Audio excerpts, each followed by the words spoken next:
Spencer Lewis here. We're at Sunset Speedway. I'm talking with the driver of the number 51 machine, Mike Lights Out Bentley in the late model division. And Mike, we're talking all about the Sunset Sauble Home and Home Series. We had round one of the books on June 29th.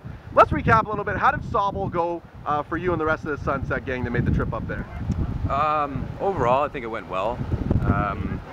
Definitely a new track for most of these guys. Big car turn, I think 26 cars. In total 180 at the track, I think. And just a hectic night all around.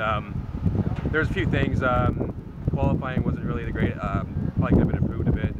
Didn't work out in favor for a lot of drivers, but that's something, you know, two tracks work together for the first time. You gotta, you know, smooth out some stuff for the next one. But overall, cars, Sunset cars ran well. I think 3 of them in the top 5.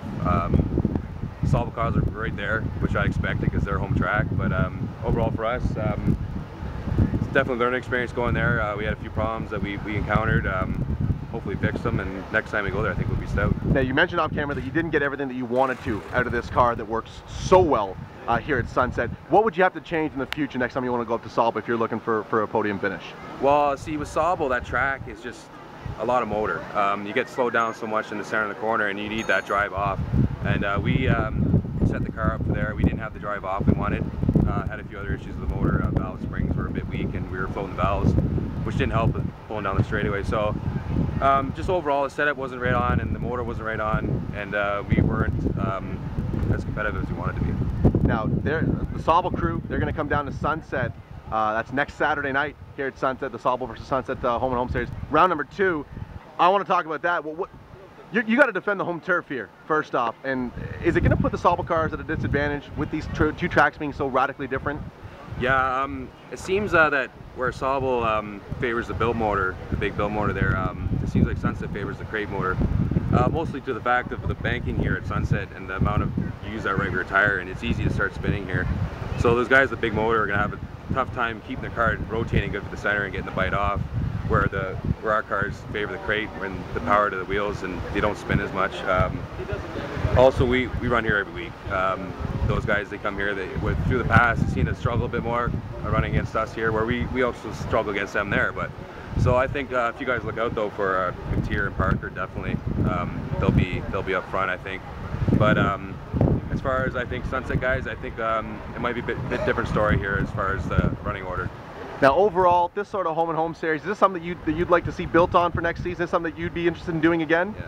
I think it was awesome. The amount of cars there, the crowd, the full stands, just great racing all around.